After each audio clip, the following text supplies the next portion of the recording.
প্রত্যেকটা প্রশাসনিক জায়গায় বিএনপি যেভাবে লোকজনকে বসিয়েছে, যেভাবে তারা আসলে প্রত্যেকটা জায়গা দলীয়করণ করছে, সেটা দুদক বলেন, তারপরে যতগুলো সাংবিধানিক প্রতিষ্ঠানগুলো আছে সেই আগের কায়দায় তো তারা দখল করছে। মামা চাচা অথবা আস্থাভাজন এমন কাউকে বসাচ্ছে যার দ্বারা আসলে হাসিনার মতো করে আমির ইলেকশন দেওয়া যাবে 4 মাসের মধ্যেই।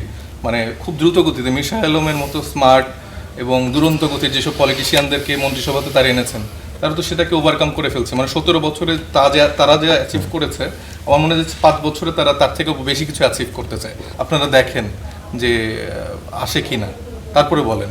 তা আমি তো দেখছি যে কিছু আসতেছে না। আমরা ধৈর্য ধরে ধরে 5 বছর কি দেখব? আজকে এনসিপি তাদের যে পদযাত্রা করেছে এবং সেখানে তারা অভিযোগ করে বলেছে যে 70% মানুষের গণভোটের রায় সরকার বাস্তবায়ন করছে না।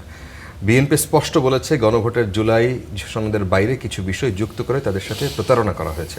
এখন প্রতারণার পাল্টাপাল্টি বিতর্কের অবসান কি কখনো হবে? তিনি বলছিলেন যে আপনারা একটু তাড়াহুড়ো কি আপনাদের মধ্যে নাই, যে তড়িঘড়ি করে এখনই লাগবে, এখনই এটা করতেই হবে, সময় তো এখনো আছে নাকি? ধন্যবাদ আপনাকে, আমার বিজ্ঞ সমালোচক এবং যারা টিভি পর্দায় দেখছেন তাদেরকে শুভেচ্ছা জানাচ্ছি। এটা তো আমাদের তড়িঘড়ি না, যেই জনগণ, যে 70% মানুষ এই রায়টা মানে ভোটটা দিল, আমরা তো তাদের জন্য কথাটা বলছি। এটা তো শুধু এনসিপির একক এজেন্ডা না। যে সংস্কার, গণভোটের যে বিষয়গুলো নিয়ে আসলে সংস্কারের কথা হয়েছে, ঐক্যমত্য কমিশনে যে আলোচনাগুলো দীর্ঘদিন ধরে হয়েছে, সেটা তো আসলে শুধু এনসিপির এজেন্ডা বলে আমি মনে করি না। আমি ফিল করতে চাই, আমার সমালোচক বললেন যে মানে আমার জুলাই সনদ, মানে এটা তো আমি মনে করি যে আমাদের জুলাই সনদ। মানে আমি তো ওনাদেরকেও ইনক্লুড করার মতো জায়গাটা আমি চিন্তা করি। বা বিএনপি, বাংলাদেশ জামাত ইসলামী থেকে শুরু করে বাংলাদেশের বর্তমানে বাংলাদেশপন্থী যারা রাজনীতি করছে বা বিভিন্ন মতের যারা আছেন, তারা বাংলাদেশের এই পরিবর্তনটা চায়। যারা জুলাইকে ধারণ করে, যারা পরিবর্তনের জন্য লড়াই করেছে, তারা এই কাঠামোগত সংস্কারগুলো চায়।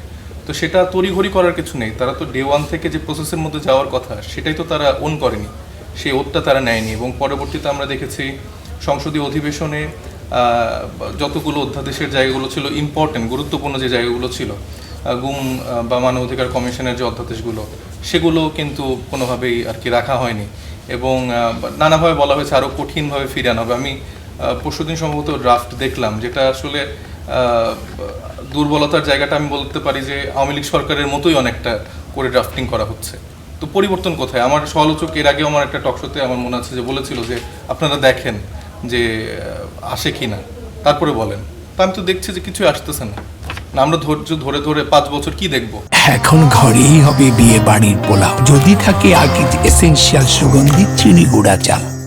এখন ঘরেই হবে বিয়ে বাড়ির পোলাও, যদি থাকে আকিজ এসেনশিয়াল সুগন্ধি চিনি গুঁড়া চাল। তার জন্য তো আমরা এখানে বসে নাই। আমার তো রাজনীতিতে আসা বা জুলাই গণঅভ্যুত্থান থেকে এনসিপির উঠে আসা শুধুমাত্র পাওয়ার স্ট্রাকচারে নিজেদেরকে ফিট ইন করানো না, বা গভর্নমেন্ট ফর্ম করে আমি ওই ক্ষমতাটা আওয়ামী লীগের মতো করে এনজয় করতে চাই, এই জায়গাটার জন্য কিন্তু আমরা রাজনীতিতে আসিনি। আমরা এসছি মূলত এই পরিবর্তনটার জন্য। আপনাদের মনে হচ্ছে যে বিএনপি যে কাঠামোতে ক্ষমতা এবং যেভাবে চালাচ্ছে দেশ, তাতে মনে হচ্ছে তারা এনজয় করছে এবং তারা ওই সেই আওয়ামী লীগের ডেফিনেটলি এনজয় করছে। আমি শিওর যে ওই শাহজাদা মির্জা আলম, আমাদের যিনি স্থানীয় সরকার প্রতিমন্ত্রী যিনি আছেন, মানে তার রিপোর্টটা তো দেখছেন। যমুনাতে আমি দেখলাম যে একটা রিপোর্ট করা হয়েছে, সেখানে তার সম্পদ বেড়েছে 8 গুণ। এই 4 মাস আগেই তার হলফনামায় যে সম্পদের বিবরণী ছিল, তিনি সম্ভবত 238 একর জমি আবার নতুন করে ক্রয় করেছে। এটা তাকে জিজ্ঞাসাও করা হয়েছে, সেখানে তার উত্তর এবং পরবর্তী আমরা দেখলাম সেই সংবাদটিও সোশ্যাল মিডিয়া থেকে নাই করে ফেলা হয়েছে বা উঠিয়ে ফেলা হয়েছে। আবার পরবর্তী একটু কাটছাট করে আবার নতুন করে প্রচার করা হচ্ছে। তো এটা একটা প্রতিমন্ত্রীর মানে কথা আমি বলছি।